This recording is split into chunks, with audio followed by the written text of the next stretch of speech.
Terima kasih Tuhan buat setiap hal-hal yang Tuhan boleh percayakan, boleh kami lakukan Tuhan Yesus. Hingga sampai dengan hari ini Tuhan, kami percaya Bapa, rancangan-rancangan yang terbaik buat setiap kami. Tuhan, pada siang sore hari ini Tuhan Yesus, kini kami kembali Bapa datang ke hadirat Tuhan Yesus di tempat ini Tuhan. Kami mau kasih seluruh hidup kami Tuhan, seluruh penyembahan kami Bapa, pikiran kami Bapa, fokus kami hanya tertuju pada Tuhan Yesus. Biarlah Tuhan Kau yang memenuhi ruangan ini Tuhan.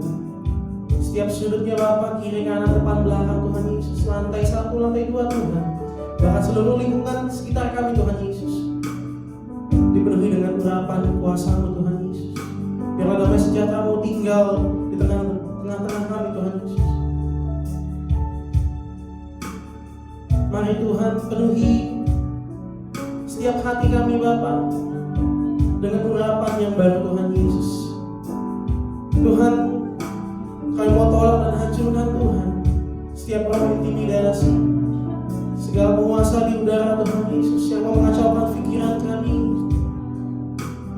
yang mau mengacaukan fokus kami Tuhan. Kami mau hancurkan, patahkan di dalam nama Yesus. Tidak ada satupun kuasa yang berkuasa selain kuasa Tuhan Yesus. Mari berkaryalah Tuhan dalam setiap hidup kami.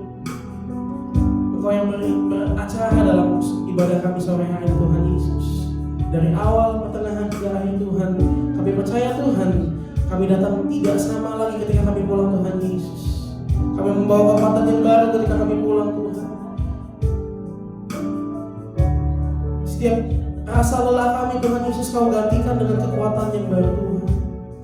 Buat setiap kami Bapa yang mungkin punya sakit penyakit Tuhan sore hari ini Tuhan, kami percaya Tuhan, bilu-bilu-Mu mampu menyembuhkan setiap kami Tuhan.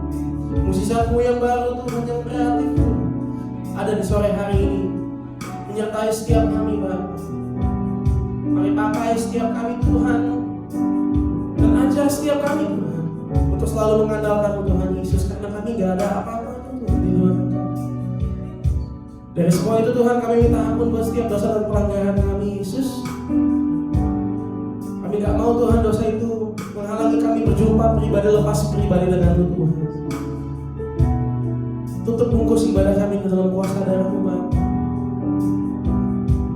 Setiap kami melayani maupun yang tidak melayani Tuhan, berkat-Mu sama buat setiap kami Tuhan Yesus.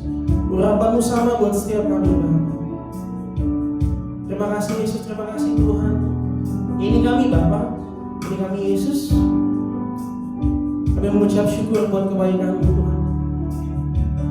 Mari Bapak Ibu, mari mengucap syukur buat kebaikan-Mu.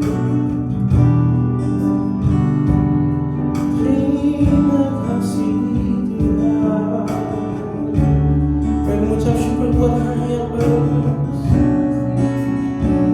Sebab kasih-Mu tidak pernah berhenti Tuhan, selalu baru setiap hari.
besar setia.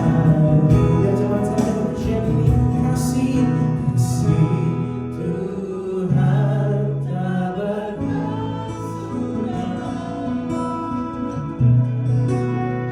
habis, sudah habis selalu baru setiap hari, baru setiap hari, besar setia Tuhan, besar setia. Katakan kasih Tuhan tak berkesudahan. Mari nikmati kasih-Nya. Tak habis, habis ya bahagia.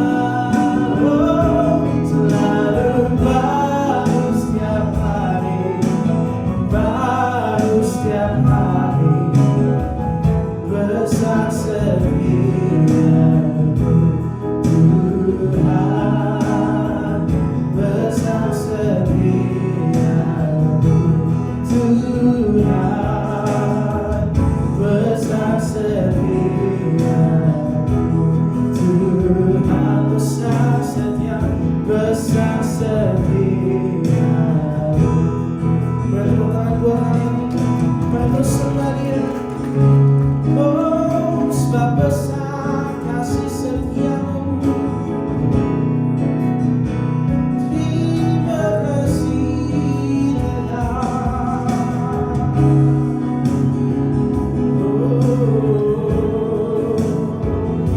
Nama-Mu selalu baru buat kami. Mari ambil waktu, mari ambil waktu bersama. Terima kasih Yesus, kasih-Mu menggenapi, kasih-Mu menyempurnakan setiap hidup kami.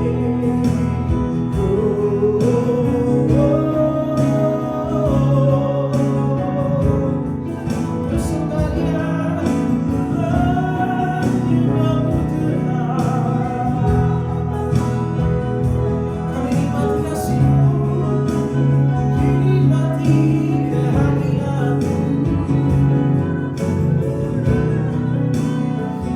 Oh, haleluya.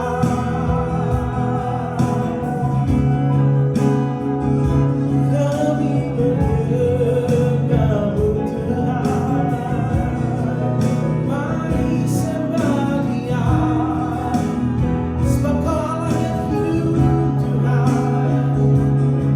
Kami bangga menyembah sepenuhnya.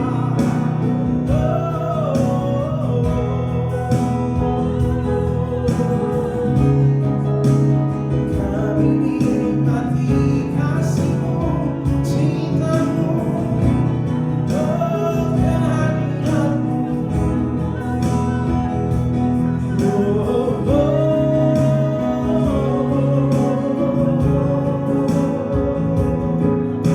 Terima kasih, terima kasih.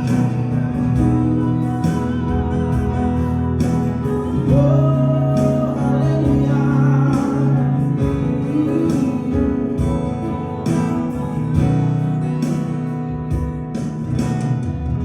Terus nikmati kasih-Mu.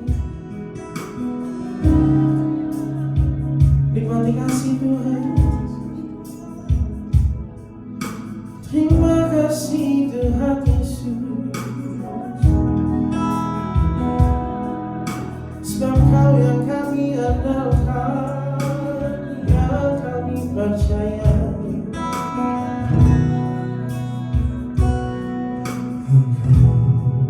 Tuhan yang setia selalu.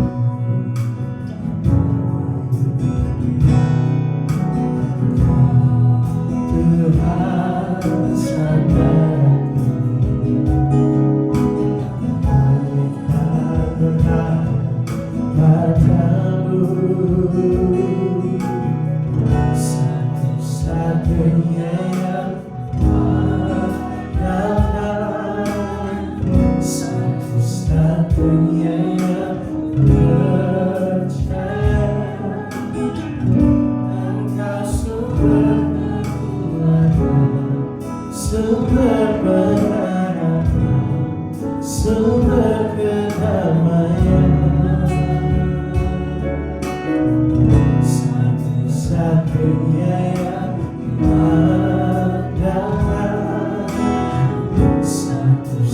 hadirnya yang percaya. Engkau Tuhan memberkati, Tuhan penyembuh, Tuhan pemulih.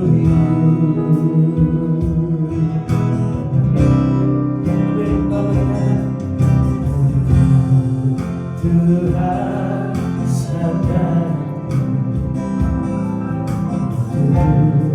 selalu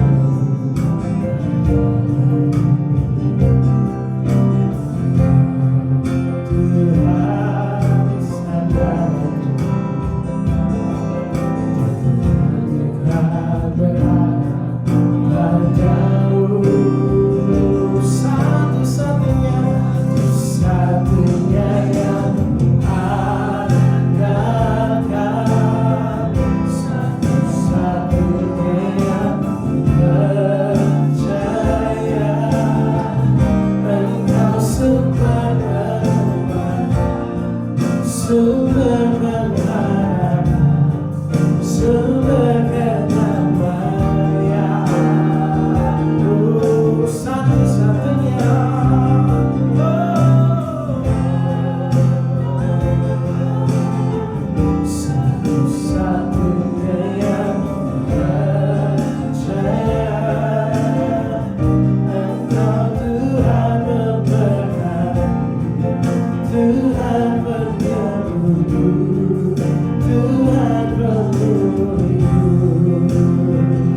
pribadi lepas pribadi Tuhan, tidak ada satupun yang terluput Tuhan dari tempat ini oleh kasih-Mu Tuhan Yesus. Karena kami percaya juga Tuhan, damai sejahtera-Mu sudah ada di dalam setiap hati kami Tuhan Yesus, menyelimuti kami Bapa dengan kasih-Mu Tuhan Yesus. Dan kami mengucap syukur Bapa, kami punya Allah yang hidup seperti Kau Tuhan Yesus. Kami bangga punya Allah seperti-Mu Tuhan. Terima kasih Bapa, terima kasih Yesus. Kini tiba saatnya kami mau memuji dan memuliakan nama-Mu Tuhan. Mari pakai setiap lidah bibir kami, setiap tubuh kami Tuhan, untuk sebagai alat kemuliaan-Mu Tuhan Yesus. Terima kasih Bapak, terima kasih Yesus. Hanya di dalam nama Tuhan kami telah berdoa dan mengucap syukur. Mari jemaat Tuhan yang siap untuk memuji Tuhan, sama-sama kita katakan amin. Ada sukacita sampai hari ini, amin? Kita akan pujian kita.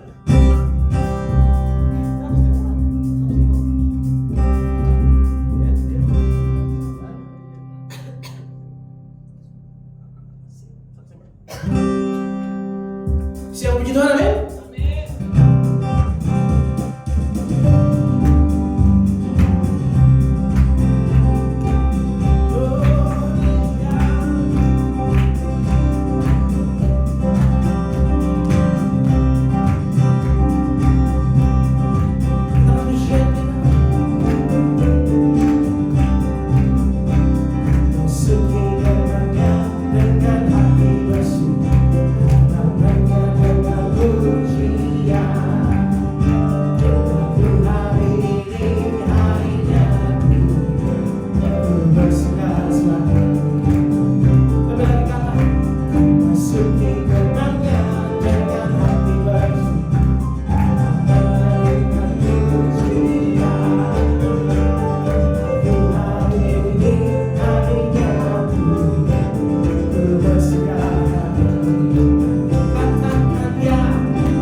persembahan yang pertama.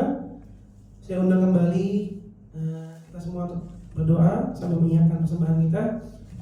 Terima kasih Tuhan, kami bersuka oleh karena kehadiran-Mu Tuhan Yesus. Kami bergirang Tuhan Yesus karena Kau hidup buat setiap kami Bapa. Kau Allah yang setia buat setiap kami Tuhan Yesus. Kami gak pernah meragukan setiap kasih-Mu Tuhan Yesus. Dan biarlah Tuhan Engkau yang terus mengajar setiap kami untuk selalu percaya akan setiap karya-karya-Mu, akan setiap proses yang Tuhan kasih dalam setiap kehidupan kami. Karena kami percaya rancangan Tuhan adalah rancangan yang terbaik buat setiap kami. Terima kasih Tuhan, ini tiba saatnya kami akan memberikan persembahan Tuhan. Biarlah Engkau yang memberkati setiap persembahan kami ini. Engkau juga memberkati setiap kami Bapa, pekerjaan kami, usaha kami, bahkan sekolah kami Tuhan Yesus. Biarlah Tuhan Engkau yang boleh buat semuanya berhasil seturut dengan kehendak-Mu Tuhan Yesus. Dan biarlah Tuhan Engkau ajar selalu kami untuk mau kasih yang terbaik buat Kau Tuhan Yesus, karena Kau sudah lebih dulu Tuhan kasih yang terbaik buat kami. Dan biarlah Tuhan persembahan kami ini boleh menjadi persembahan yang harum dan berkenan kepadamu Tuhan untuk memperluas kerajaan-Mu tempat ini. Terpujilah nama-Mu Tuhan Yesus kekal selama-lamanya. Hanya di dalam nama Tuhan Yesus kami siap memberi. Sama-sama kita katakan amin. Puji Tuhan, persembahan boleh dijalankan.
mentoring home Malang.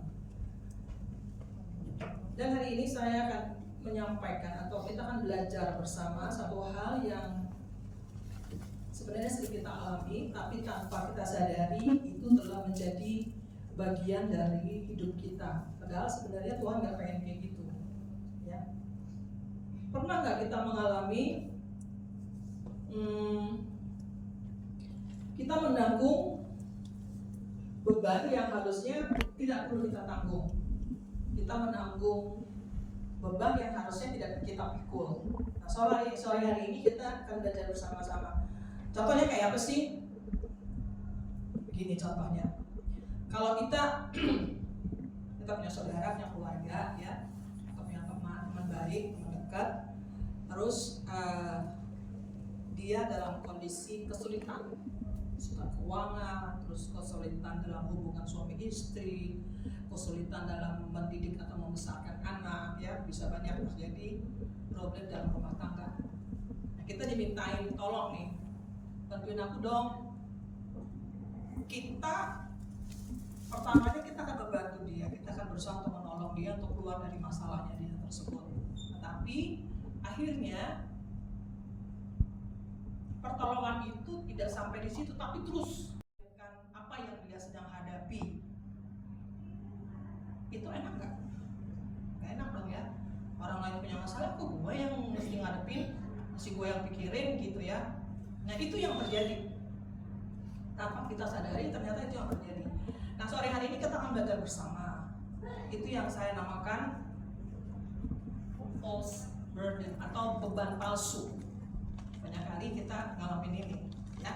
Oke, kita lanjut.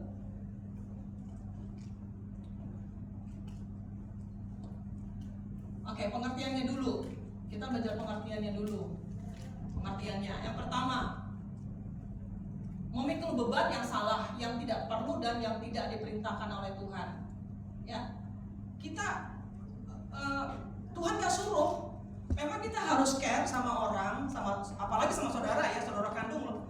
Saudara kandung apalagi ya, kita harus care dengan saudara kandung kita. Tapi kalau Tuhan tidak, gini, kadang Tuhan tuh kasih kepekaan kepada kita. Perlu ditolong atau enggak? Perlu sampai sejauh mana kita bisa menolong? Kadang kita kebablasan. Nah itu yang akhirnya menjadikan kita memikul beban palsu, ya. Terus kemudian mengizinkan perasaan, emosi, dan perasaan bersalah yang membuat kita berpikir bahwa kita harus menolong seseorang yang sedang membutuhkan sesuatu atau sedang berada dalam krisis.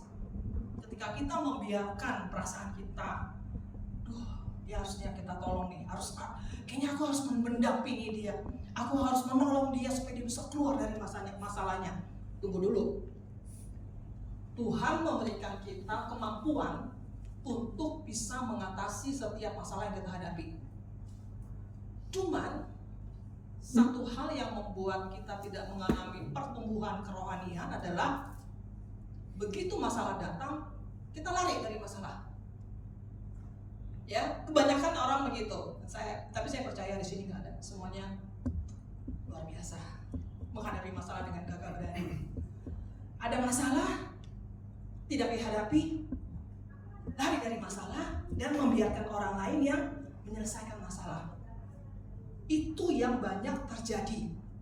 Akhirnya kita yang bukan punya masalah, kita jadi terseret. Karena kita membiarkan diri kita masuk dalam permasalahan orang gitu. Emosi kita akhirnya, terus kita merasa bersalah.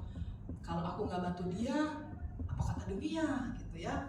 Karena aku saudaranya, aku teman baik, aku bestie sama dia, tapi aku nggak bisa memberikan dia pertolongan. Loh, nanti kita belajar. Kita tuh bukan penyelamat loh. Penyelamat kita satu-satunya hanya Tuhan. Oke, lanjut. Tapi gini, kadang orang akhirnya gini, memutarbalikkan firman. Nah nanti kita lihat ya, ada di Galatia 6 ayat 2.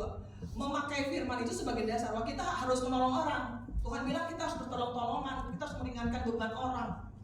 Tapi kita harus mengkaji lagi sampai sejauh mana kita bisa menolong seseorang keluar dari masalahnya. Terus kemudian Argumennya yang kedua dia begini, kan kita harus berkorban demi nama Tuhan, ya. Kalau kita tidak menolong orang, orang akan menilai kita bukan anak Tuhan yang baik, bahwa kita tidak punya kasih, ya kan? Akhirnya kan kita jadi terintimidasi dengan apa kata orang. Saya lebih suka mendengar apa kata Tuhan, bukan apa kata orang. Karena apa kata orang bisa membuat kita terjebak. Apa kata dunia, apa kata orang, teman baik, teman dekat, itu tidak selamanya benar. Tapi lebih baik adalah kita mendengarkan apa kata Tuhan di dalam firman. Kalau Tuhan bilang kayak gitu, ya udah nggak usah percaya. Lebih baik kita dengar firman Tuhan, apa kata Tuhan. Terus gini, ada lagi pengertian yang argumen yang disampaikan yang itu keliru sebenarnya, bahwa kita harus berjalan extra mile. Pengertiannya nggak gitu. Kita akan berjalan extra mile kalau Tuhan suruh. Artinya gini, ini kan pelayanan kita masih baru ya, dari November ya, Januari, Februari, Maret, April, Mei, masuk 5 bulan. Nanti bulan ke depan kita masuk 6 bulan, 17 Juni. 17 Mei, bulan depan bulan Mei, 17 Mei kita masuk bulan ke-5 ya, ke-6. Artinya gini, kalau Tuhan bilang kita berjalan extra mile, gini, pengertiannya begini. Saya melihat contoh ya, bukan berarti saya tapi ya, he is a good person ya, Sam. Yang dimaksud dengan extra mile itu begini. Dia habis pelayanan, dia ringkesin tuh peralatannya. Tanpa disuruh dia ringkesin sendiri, terus dia turunin taruh di tempat. Itu yang namanya extra mile. Bukan berarti kalau misalnya saya punya teman baik bermasalah, terus saya membantu sampai akhirnya saya terjerumus di dalam permasalahan dia, jadi terikut-ikut, itu bukan pengertian extra mile. Ya, harus kita bisa membedakan. Nah, akibatnya kalau kita tidak bisa membuat perbedaan atau pembatasan, kan kita pernah belajar tuh ya, boundaries, membuat batasan yang sehat. Kalau kita tidak bisa membuat batasan-batasannya, akhirnya kita burn out. Burn out itu ini, itu kan istilah zaman sekarang ya. Burn out itu sudah penuh dengan permasalahan orang lain, permasalahan yang bukan karena kita. Tapi orang punya masalah, kita jadi pikiran. Jadi ini di sini penuh banget. Terus kemudian kita gampang marah. Terus kemudian kita tidak bisa mengalami pertumbuhan kerohanian yang baik. Kita ngalamin yang namanya stuck. Tidak bertumbuh tapi di situ-situ aja. Oke. Lanjut kita masuk ke bagian dasar firman Tuhan. Nah, ini yang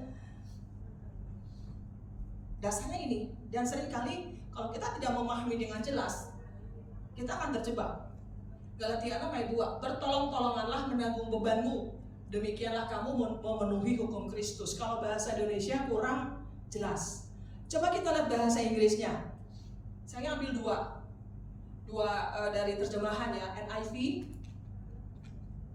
New International Version dari NIV, terus kemudian New King James Version. Yang pertama, NIV, carry each other's burdens, and in this way you will fulfill the law of Christ. Terus yang kedua, bear one another's burdens and so fulfill the law of Christ.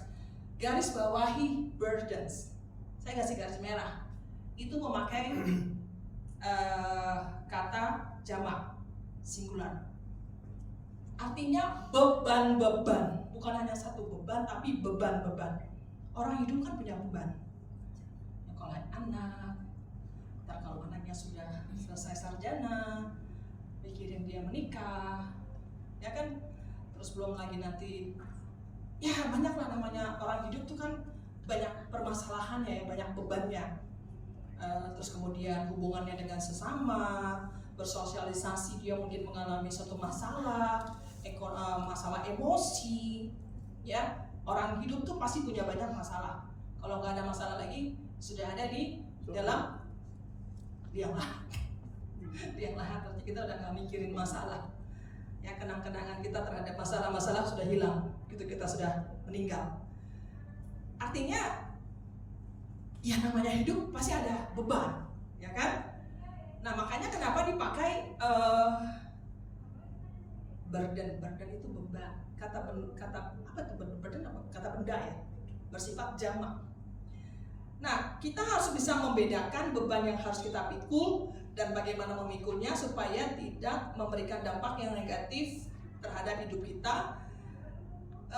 Gini, kita harus bisa membedakan apakah beban ini patut untuk kita pikirkan atau bukan menjadi bagian kita, ya, supaya itu tidak membebani kehidupan kita. Nah, kalau kita pakai kata burden, beban, kalau bahasa Indonesia kan cuma beban doang.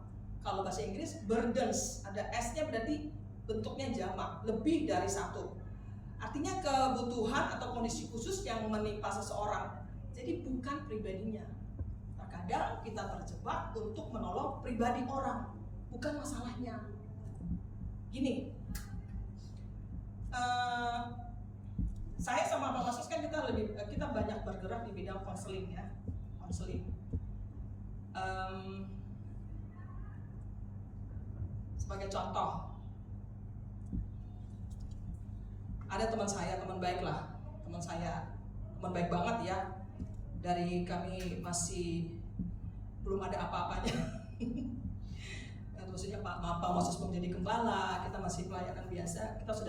Saya sama dia sudah bersahabat, dan dia saya tahu dia, saya kenal dia, dan dia juga kenal saya baik. Maksudnya bukan hanya kenal nama gitu, tapi mengenal secara sifat dan karakter. Dia mengalami satu permasalahan yang buat saya, kalau saya berada di posisi dia, saya tidak akan kuat, saya tidak akan tahan. Karena masalahnya, ini saya baru menemukan istilahnya. Saya catat di mana ya? Suaminya itu sekarang dia hidup terpisah sama suaminya, tapi tidak bercerai. Ya, hidup terpisah.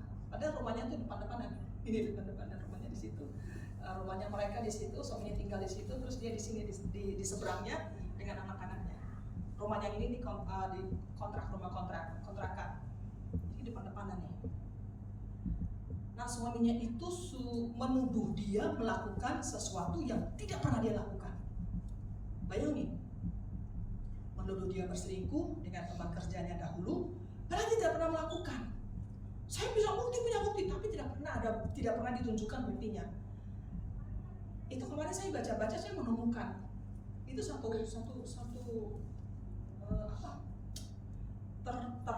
tergolong mental health, narsism, apa gitu, belakangnya saya lupa. Jadi orang ini selalu merasa dia yang paling benar. Dia merasa semua orang itu salah, tidak ada yang benar. Memang begitu orangnya. Semua orang itu salah. Mau pendeta siapapun ngomong, dia tidak percaya. Dia merasa bahwa dia yang paling benar. Akhirnya istrinya pun dituduh melakukan hal yang tidak pernah dia lakukan. Dan dia merasa, lu salah, lu gini-gini. Gara-gara lu nih gua gak diberkatin. Gara-gara lu nih bisnis gua semuanya hancur. Halo, saya melihat dengan jelas. Bukan karena istrinya lah, dia sendiri. Sekarang kita kalau mau bangun bisnis, Pak Iris sama Ibu Lia pasti ngerti. Kita kalau mau buka toko, apa kita mesti bangun siang-siang? Enggak dong, bangun pagi-pagi kalau perlu ya. Ini dia jam 11 belum nongol di toko, jam 12 masih tidur. Gimana mau diberkati? Tetapi dia bilang karena istrinya tidak diberkati, bisnisnya gagal. Loh, itu yang namanya harus saya cari deh. Kemarin saya ketemu tuh istilahnya itu loh, dan ternyata itu termasuk gangguan kejiwaan. Dia merasa semua orang itu salah. Nah, sudah berapa tahun ya? Wah, sudah bertahun-tahun. Sudah bertahun-tahun teman baik saya ini mengalami konflik dengan suaminya. Jadi setiap kali kita ketemu, kita punya satu grup kecil, small group gitu ya. Kita suka kumpul, sharing, live gitu ya. Selalu gak pernah lepas dari cerita tentang suaminya. Itu lagi. Tapi gini, saya tidak mau terperangkap. Artinya gini, saya mendengarkan tapi saya tidak mau masuk terlalu dalam permasalahan dia. Karena saya pun harus menjaga hubungan baik saya dengan suami, karena saya kenal dia teman saya juga gitu, teman Moses juga. Kalaupun dia cerita, saya tidak mau terbawa emosi, tidak mau terperangkap, dan saya hanya bilang, ya you have to be strong, kamu harus tetap kuat. Kamu tahu kebenaran firman, jalanin aja kebenaran firman itu, tetapi tetap ya mau gak mau kamu harus menghormati dia karena dia adalah ayah dari anak-anakmu. Gak ada dong istilah bekas ayah. Gak ada bekas ayah. Bekas istri ada, bekas suami ada, bekas anak mana ada, ya kan? Bekas ayah gak ada, bekas ibu gak ada. Tetapi dan saya minta supaya, saya pernah minta bahwa mereka harus rekonsiliasi. Like or dislike, tetap itu adalah ayah, papanya mereka. Tapi anak-anaknya 3 orang, anaknya perempuan dan 2 laki-laki. Itu udah kepahitan habis sama papanya. Tapi terakhir saya dengar sudah mulai membaik. Tapi gitu lagi. Susah ya kalau orang tidak bisa menemukan bahwa ternyata aku juga bermasalah. Itu yang namanya narsisme. Jadi sudah termasuk tergolong kejahatan sebenarnya. Penyimpangan kejiwaan. Itu karena dia selalu merasa dia selalu yang paling benar. Ya repot dong kita ya kalau berteman dengan orang seperti itu. Benar gak Sam? Semua dia yang benar, kita semua ini salah nih. Apa yang kita omongin itu semua salah. Di mata dia kita semua salah. Ya iya memang betul. Mau siapapun yang ngomong sama dia, lu gak ada di posisi gue sih. Ya ampun, memang gue gak ada di posisi lu, tapi gak gitu juga kali. Semua kan ada jalan keluarnya. Jadi itu ya. Jadi kalau kita bicara burdens, itu kan burden tuh ya banyak masalah yang beban yang harus dipikul. Tetapi kita tidak boleh terperangkap dalam kepribadi orang tersebut. Akhirnya kita mengasihani dia. Aduh kasihan ya. Kasihan ya, terus gimana? Aduh, gue bisa bantu apa? Enggak gitu juga gitu ya. Kita harus bisa membuat pemisahan yang jelas. Karena gini, Tuhan tidak kasih karunia untuk menolong orang lain di dalam kesulitan melebihi yang kita bisa. Ya, kita menolong sebatas kita mampu. Ya, bukan untuk menanggung seluruh beban hidup mereka. Setiap bulan kita harus kasih duit, ya, menolong karena saudara keluarga kita ada yang agak susah. Kalau kita berlebihan, oke, ya, tapi kalau kita pun pas-pasan, semua dipaksa. Kecuali kalau Tuhan suruh ya.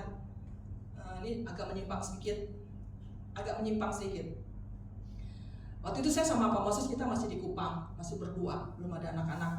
Dan waktu itu peralihan Pak Moses dari pekerjaan sekuler masuk menjadi pekerjaan melayani Tuhan sepenuh waktu. Terus kita setiap bulan kita tetap rajin untuk memberikan perpuluhan ya. Seberapapun yang Tuhan kasih kita selalu sisihkan untuk perpuluhan. Nah, suatu waktu terkumpullah satu jumlah dan dia bilang sama saya, kamu doa kita kasih perpuluhan ini ke gereja atau ke orang yang membutuhkan. Dan ternyata Tuhan kasih nama yang sama, ya, kasih nama yang sama. Terus kita bawa, kita kasih ke orang itu. Bukan kita si Pak Moses yang datang ke tempat temannya, kita kasih dan ternyata itu benar-benar memberkati temannya itu. Karena hari Minggu besok, jadi Pak Moses datang hari Sabtu, hari Minggu besok mereka mau perjamuan kudus, ada duit buat beli roti dan anggur perjamuan.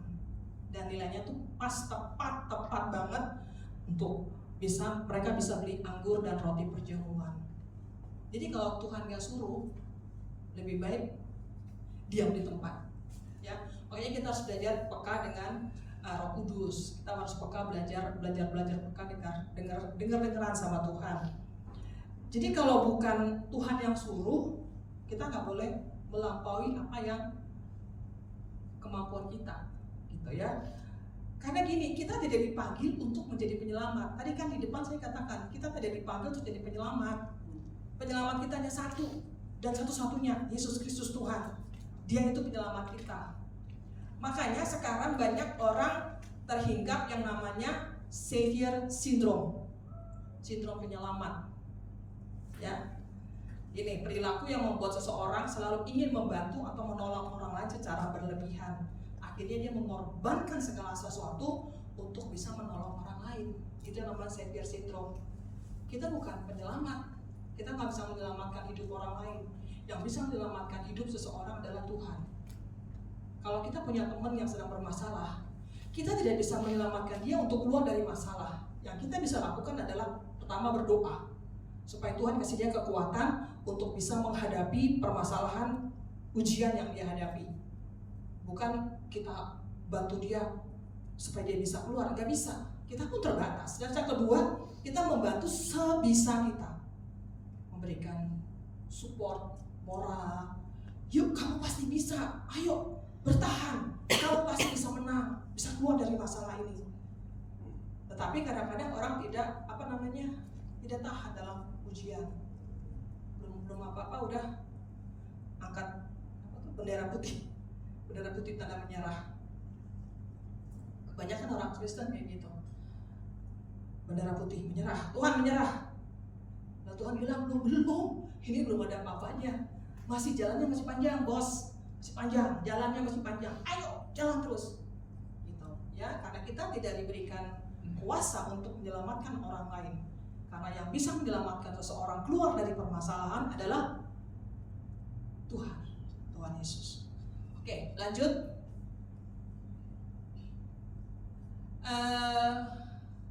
Ini apa ya?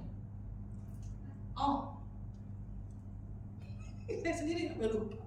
Nah, coba kita bandingkan dulu ya terlebih dahulu di Galatia 6 ayat 5. Galatia 6 ayat 5 berkata begini, sebab tiap-tiap orang akan memikul tanggungannya sendiri. Jadi jelas bahwa setiap orang itu punya bebannya masing-masing, punya tanggungannya masing-masing. Kalau kita baca di Galatia 6, tunggu saya buka dulu ya. Galatia 6 itu memang di judul perikopnya adalah saling membantulah kamu. Tapi konteksnya itu pada zaman dahulu, pada zaman rasul-rasul, kan ditulis oleh Rasul Paulus kepada jemaat di Galatia. Ya, di ayat yang kelima katakan begini, sebab tiap-tiap orang akan memikul tanggungannya sendiri. Ya, artinya masing-masing kita itu memang udah ada porsinya masing-masing. Beban hidup kita, beban hidup saya sama beban hidupnya Mbak Emi beda. Ya, dengan Ibu Lia beda, dengan Mika pun beda, bebannya beda. Seberapa kuat kita bisa menanggung hanya Tuhan dan kita yang tahu. Ya, orang lain nggak akan tahu sampai seberapa kuat kita bisa menanggung. Tetapi kalau kita bisa melewati proses yang Tuhan izinkan, kita akan keluar sebagai pemenang. Kebanyakan orang itu nggak mau yang melewati yang namanya PROSES, proses. Semuanya serba instan. Yang instan hanya mie, bos. Yang instan hanya mie, yang instan hanya kopi, apalagi yang instan apa?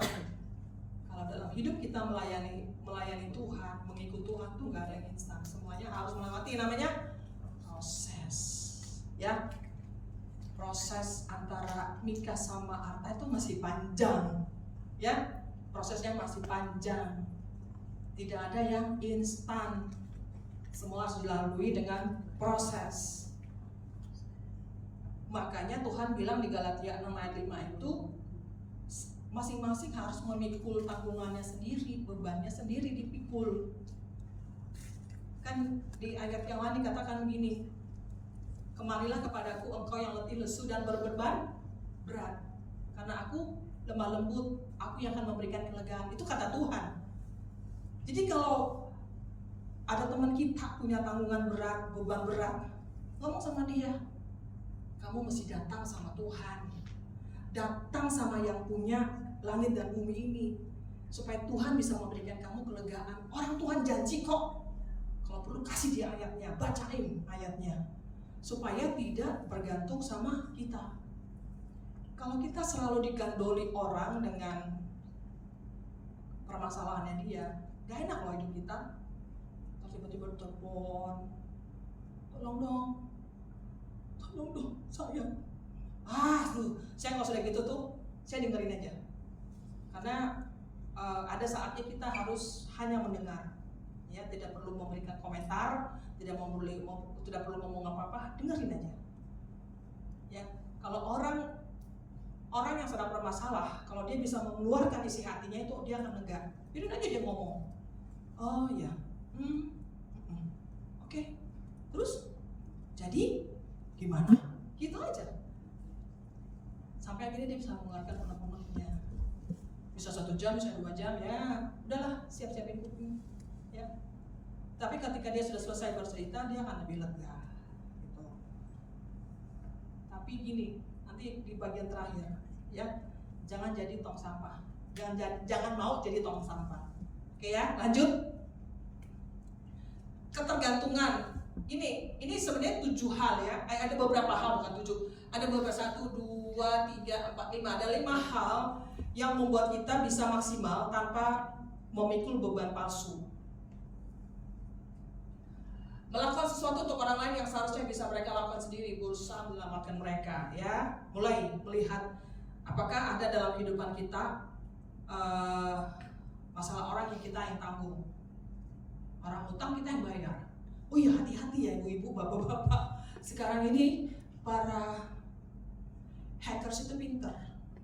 Nanti tiba-tiba muncul di rekening bapak ibu duit sejumlah sekian. Jangan lagi apa-apain. Tanya lagi dulu ke bank. Karena ada beberapa kasus ternyata itu duit pinjol.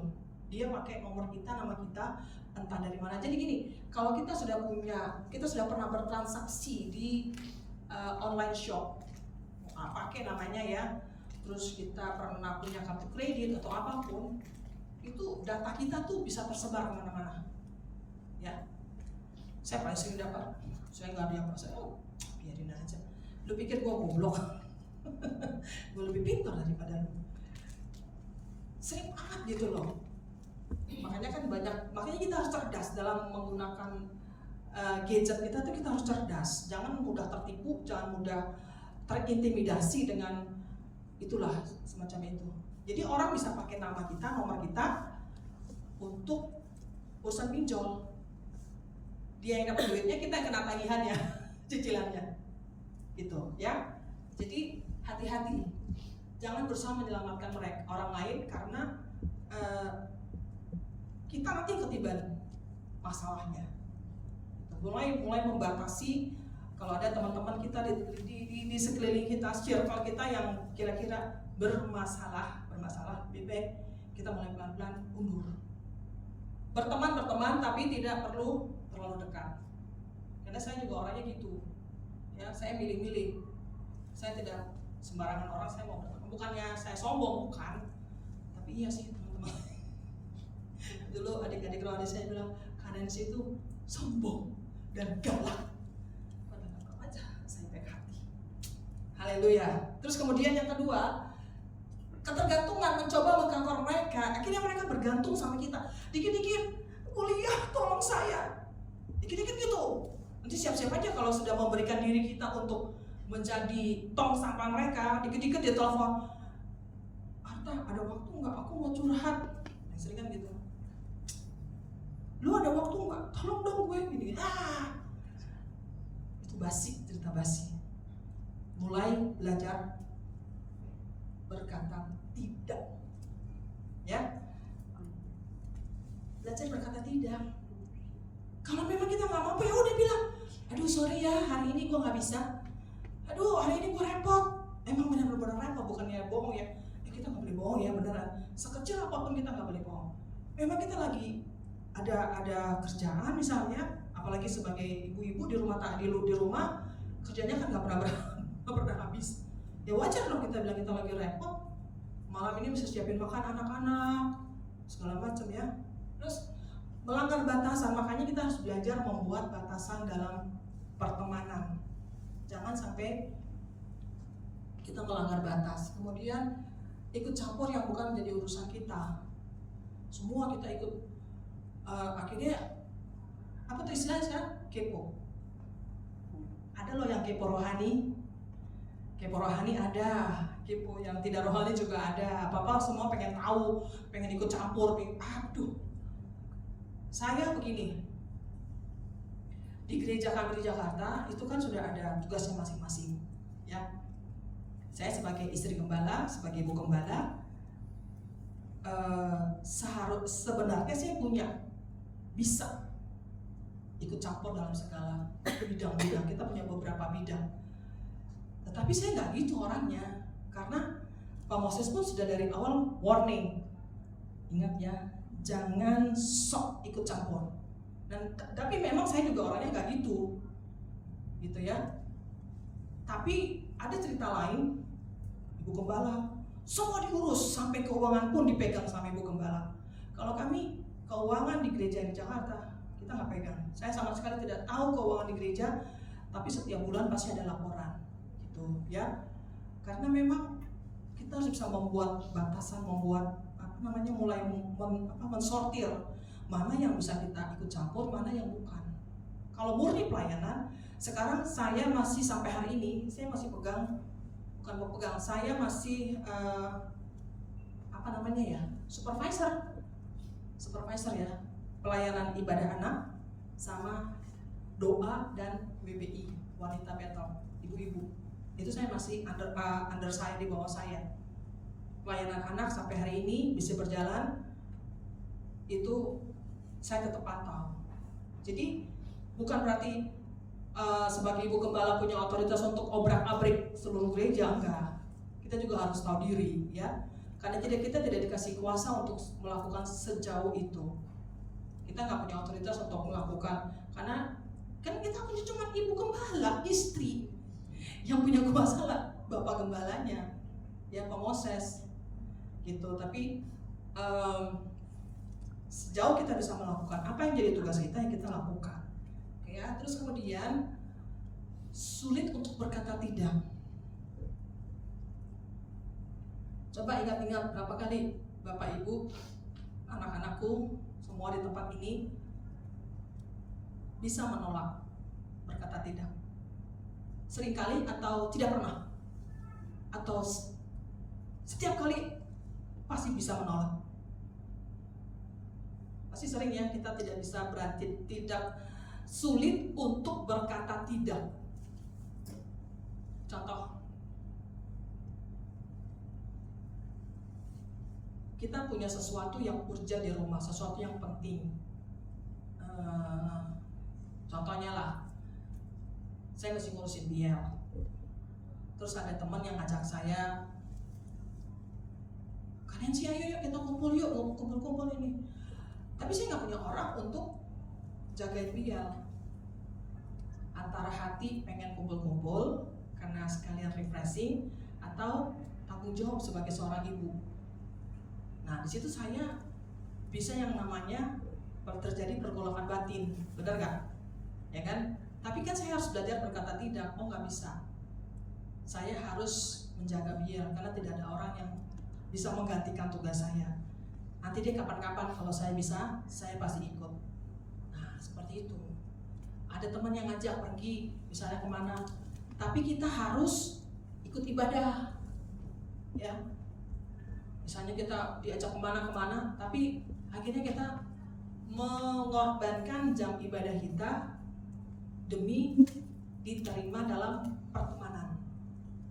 Seringkali kan gitu anak-anak muda zaman sekarang kan gitu. Malam ini kita kumpul ya, ada ibadah malam.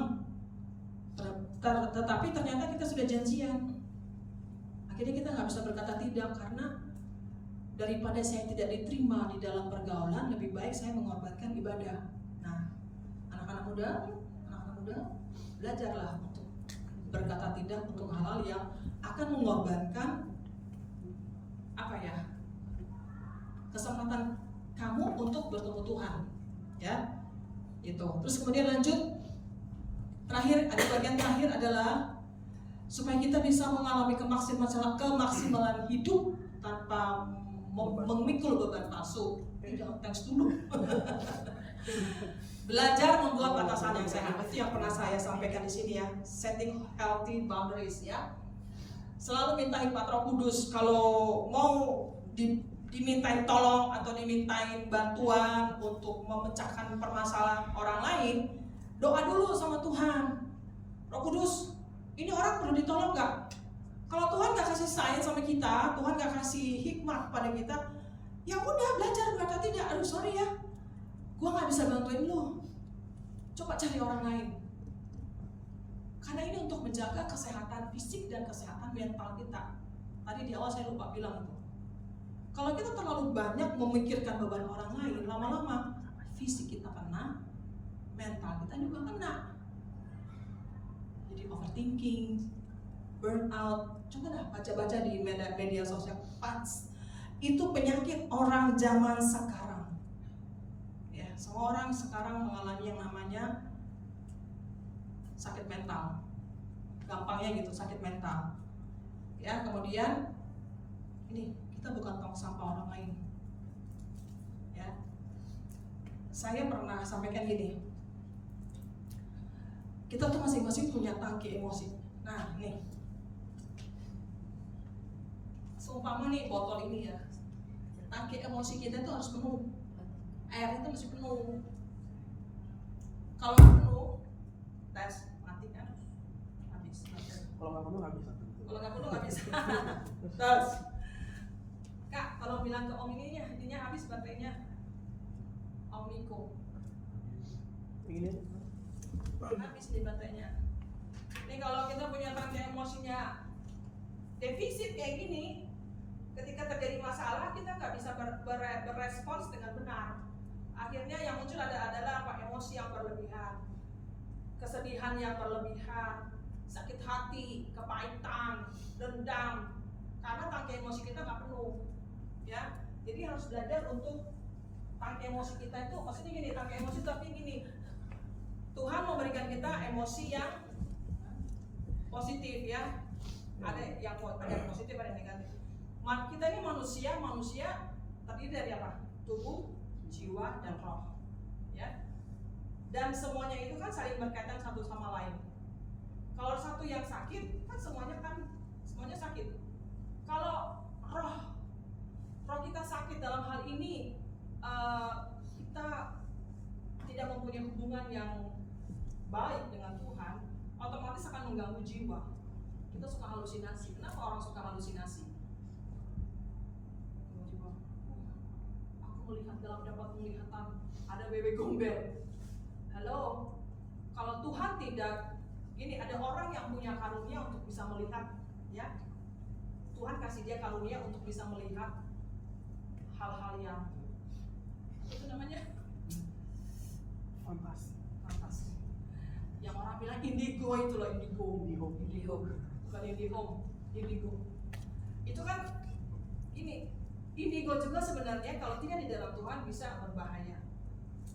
Nah, kalau kita sudah misalnya salah satu contoh jiwa kita sakit, ya kan bahannya ke mental kan, otomatis roh kita dan fisik kita pun akan sakit. Makanya semuanya itu harus balance, harus seimbang supaya baik jiwa, baik roh, baik pun tubuh itu semua dalam keadaan sehat. Kenapa hari-hari ini banyak orang mengalami sakit mental? Karena tidak, salah satu dari 3 unsur dalam hidup manusia itu ada yang terganggu. Kalau kita mau sehat mental, jangan memikul yang namanya beban palsu. Mulai memilah-milah. Ini saya kasih tips ya buat kalian yang masih muda-muda, buat kamu juga yang masih muda. Memilih teman itu penting. Dengan siapa kamu berteman itu akan mempengaruhi seluruh kehidupan. Bukan hanya kehidupan secara sekuler ya, dalam kehidupan bersosialisasi, tapi yang lebih penting adalah mempengaruhi kehidupan kerohanian. Kalau kamu sering berteman dengan orang yang suka ngerumpi, ujung-ujungnya kamu jadi ngerumpi. Dikit-dikit ngomongin orang, gosipin orang, karena kamu bergaul dengan orang yang suka gosip. Kalau kamu bergaul dengan orang yang suka merokok, lama-lama jadi ini dia nih, merokok. Bukan dia merokok, dia memasarkan rokok, vape. Itu ya. Artinya gini, saya sih bersyukur ya dengan komunitas kita yang kecil ini kan saya bisa ngomongnya lebih gamblang ya, mulia ya. Apalagi ini kan mereka masih muda-muda ya. Ini juga masih muda dong, si ganteng ini rekanku. Jadi masa muda itu harus benar-benar dijaga dengan baik. Ya, berteman boleh, tapi mulai sortir. Kalau ada teman yang membawa kamu kepada kemerosotan kerohanian, lebih baik di say goodbye, ditinggalkan. Kalau tidak membangun, tidak membuat kamu semakin kuat di dalam Tuhan, lebih baik tidak usah berteman dengan dia. Sekedar kenal boleh. Teman saya banyak, tapi kan tidak semua harus saya jadikan teman dekat. Teman dekat saya cuma berapa? Circle saya yang ada sekarang pun, ya baik sih baik, tapi tidak sedekat dengan teman yang paling dekat. Jadi sore hari ini kita belajar soal beban palsu. Kita mulai memilah-milah apa yang harus kita pikul, beban yang harus kita pikul. Jangan sampai kita memikul beban orang lain. Ya, jangan jadi tong sampah. Harus belajar untuk berkata tidak. No, gitu ya. Belajar berkata tidak supaya pikiran kita pun sehat, mental kita pun sehat, dan paling terutama hati kita pun sehat. Oke, kita akan berdoa. Kita panggil berdiri. Ini memang baterainya udah habis. Kita pakai angkat suara saya ternyata lebih bisa kencang juga.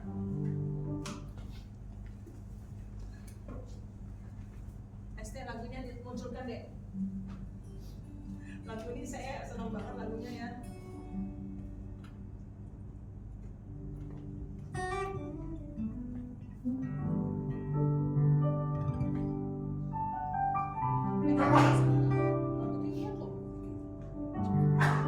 Yuk kita angkat pujiannya sama-sama.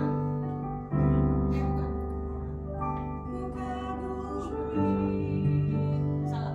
Cara mencintaiku, kau ada di cerita proses hidupku.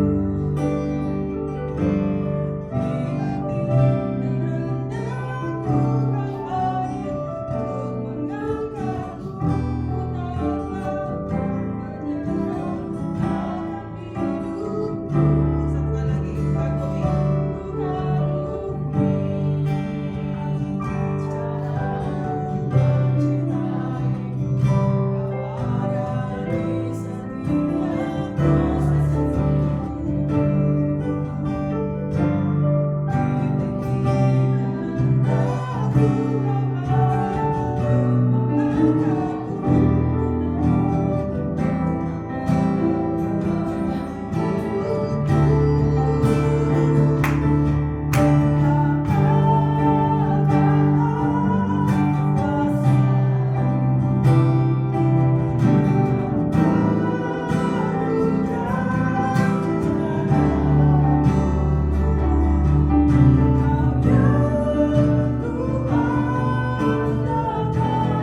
anak-anak kami, kekhawatiran kami akan jodoh bagi anak-anak kami, Tuhan, kami serahkan ke dalam tangan-Mu.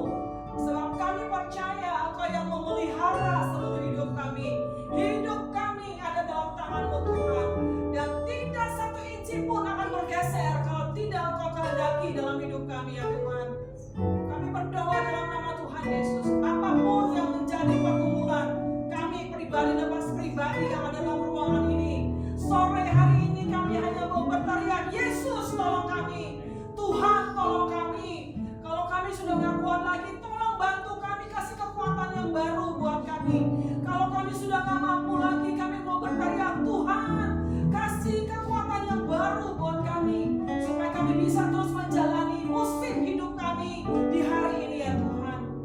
Sebab kami percaya hidup kami ada dalam tangan-Mu, ya Tuhan. Terima kasih ya Bapa, terima kasih Tuhan.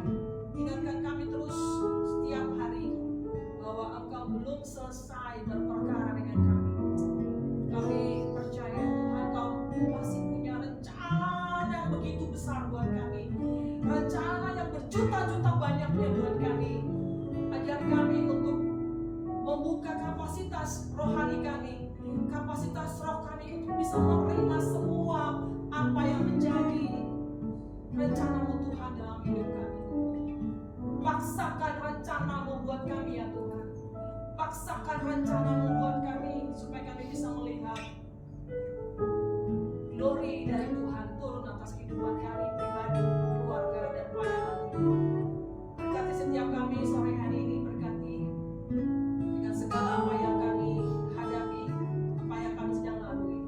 Terima kasih Tuhan, Hamba sudah selesai menyampaikan pembelajaran kami sore hari ini. Selebihnya adalah urusan-Mu yang khusus untuk berbicara lebih dalam lagi buat setiap kami. Dalam nama Tuhan Yesus kami berdoa dan mengucap syukur. Haleluya. Amin. Silakan duduk. Yang pengumuman sekali lagi, tanggal 10 kami mengundang untuk kita semua boleh ke rumah saya di Old Residence Blok HA nomor 3 jam 4 atau jam, kalau kamu bisa ya datang ya. Pasti boleh. Iya pasti. Iya. Enggak tuh cuti bersama. Cuti Ya. bersama. Ya kalau kamu udah bisa datang ya. Bisa. Kita mau bakar-bakar, bukan bakar rumah ya. Tak usah ya. Jangan dibakar. Kita mau barbecue bersama. Ya. Karena kita kan belum udah terakhir kan Desember kemarin ya. Tapi Mbak ini sama Stefan kan gak ikut. Cuma Bapak ikut. Nah kita tanggal 10 kita mau fellowship bersama sampai habis. Oke? Itu aja, kita akan doa syafaat. Ayo Pak. Kita bagi-bagiin lagi, sekali lagi kita doa syafaat, kita tutup dalam doa berkat. Terima kasih Tuhan segala kebaikan dan Yesus kasih Engkau entah ada segala setiap hari Tuhan selalu baru Tuhan kehidupan kami. Tuhan Yesus seperti kami beri kekuatan, beri kesehatan, Tuhan Engkau berkati kami Tuhan Yesus. Dan sampai seperti itu Tuhan Yesus kami boleh bersama-sama Tuhan Tuhan memuji memuliakan Engkau Tuhan Yesus. Hanya Engkau yang layak kami agungkan Tuhan. Tuhan Yesus ampuni ya Tuhan segala kekurangan kami Tuhan Yesus, apa yang kami perbuat Tuhan, perkataan dan apapun ya Tuhan tidak berkenan di hadapan Tuhan. Layakkan kami memuji memuliakan Tuhan. Pakai kami Tuhan Yesus Tuhan, kami ya Tuhan berkenan. Bapa di surga, kami berdoa Tuhan, siapa kami yang ada Tuhan Yesus masing-masing Tuhan punya kerinduan, Tuhan punya bebannya Tuhan Yesus, apapun yang mereka rindukan, apa mereka perlukan, mari Allah campur tangan Tuhan Yesus, setiap apa yang dikerjakan Tuhan berhasil.